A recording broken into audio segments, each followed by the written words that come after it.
Am I going to succumb or am I going to overcome? And Nike was the ethos of running for me back in those days. I still have my racing flats because they inspire me and remind me of a time when I feel like I achieved something great. I ran that sub-2 time with the help of a coach who was there for me after every distance run, who pushed us in our training regimens. And there was a sense of camaraderie on the team, but the mindset that it took to override that pain, that temptation to do less than my best, was inspired by Nike. And so when it came time to choose a major in college, I attended Brigham Young University undergrad. I chose design thinking that logos were brands and that Nike's logo was the reason why I was inspired to run my best. And over the last 20 years, I've figured out that there's a lot more to branding than logos. Brands ultimately are the perception someone has of a person, place, thing, or idea. And the reason I connect with Nike is because they believe in achieving your personal best. Just Do It is the verbal expression of their brand purpose, which is to provide innovation and inspiration for every athlete in the world. And Bill Bowerman, a co-founder of Nike, as a lot of you know, in partnership with Phil Knight, if you have a body, you're an athlete, is what Bowerman used to say. He was the men's track coach at University of Oregon in Eugene.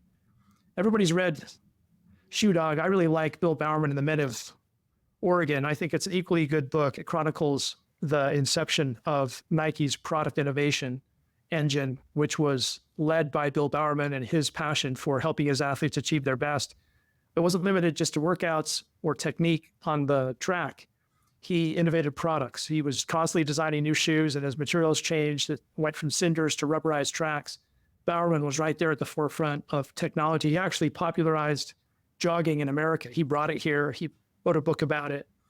And there are some pictures from the late 50s and early 60s of him running with his wife and some friends. And it's interesting to note that there's really nothing special about what they're wearing because there wasn't any gear yet for running. It wasn't really a thing. And he was trying to get people more active and to promote exercise. And it inevitably eventually built a market for Nike's products. But he was a very purpose-driven guy. We build purpose-driven brands. And I'm happy to be able to help companies like yours clarify and articulate their purpose and communicate and articulate the value of the promise that comes out of that purpose so that you can connect with the right customers and create value for them. Yeah, if you can't tell already, Jed's a professional. He knows what he's talking about.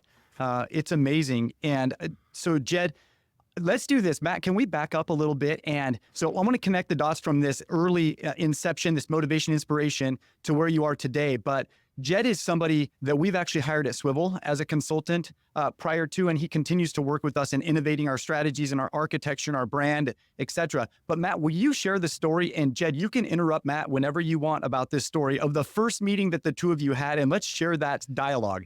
Yeah, so one of our investors, Scott Peterson, has had a lot of experience with SaaS companies, and he said, he sat down through one of our meetings, we explained everything that we're doing, and he kind of looked over at me at the very end. He's like, love what you're doing, love the concept, but you got it all wrong.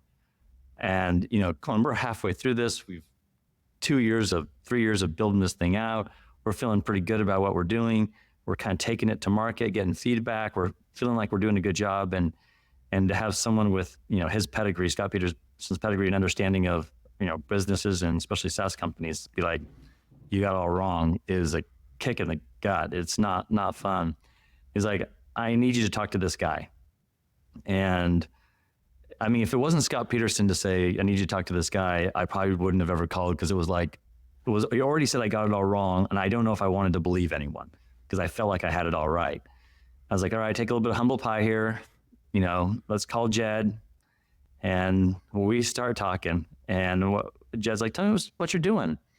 And I explained the name of the company, and it wasn't Swivel at the time, by the way. We called ourselves Advisor Branch for those who know or don't know. And I explained what our intent was to make a software that helps advisors become successful.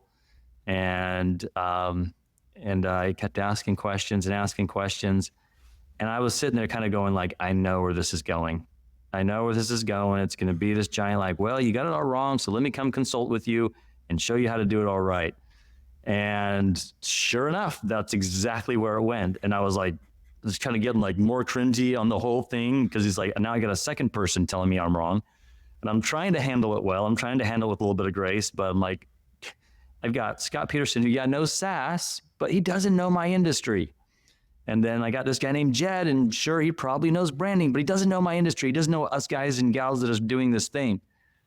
And if it wasn't for probably Scott Peterson saying, no, you need to use this guy, do it or else, is kind of the approach that Scott took in the kindest way possible. We just started down the path of working with Jed. And I'll tell you, the number one thing that I learned very, very quickly through the process was I was arrogant enough to think I knew what every other advisor was thinking. I assumed all you advisors that are listening to this think just like me. And while we have a lot of weird similarities, and you can almost pick an advisor out of the room, when you start getting around them, we are all incredibly different, and our needs and wants are different. And I had to learn to step back and realize I wasn't the voice for all advisors, but rather in marketing is to hear all those voices from all the advisors and then put that into a message that matters. And two huge key takeaways happened. As we did that, I realized we had it all wrong because I wasn't solving for the industry's problem. I was solving for Matt Walker's problems. And as soon as I could make that change in my mind, all of a sudden we were creating products that was solving the industry's problems and not Matt Walker's. And that was a big jump, big leap for me. And I won't even get into all the other things that we were able to do and accomplish, but that was like the big aha moment that happens through that transition there. Yeah, Matt, I love it. Jed, you were just sharing the story of your running and the inception of this excitement and this invigoration and this, you still have your flats. I'm feeling and tasting that experience that you had. And then you said something that struck me. And you had a coach. And that word really stood out to me because you could have gone and run an 800. You could have ran as hard as you could every day, 2 laps, for 5 years, and maybe you got better, maybe you didn't get better, but you had the wherewithal to hire a coach. This moment with Matt and me was a conscious decision for us to hire a coach, a consultant, a professional that knows something we don't know, that sees angles we don't see.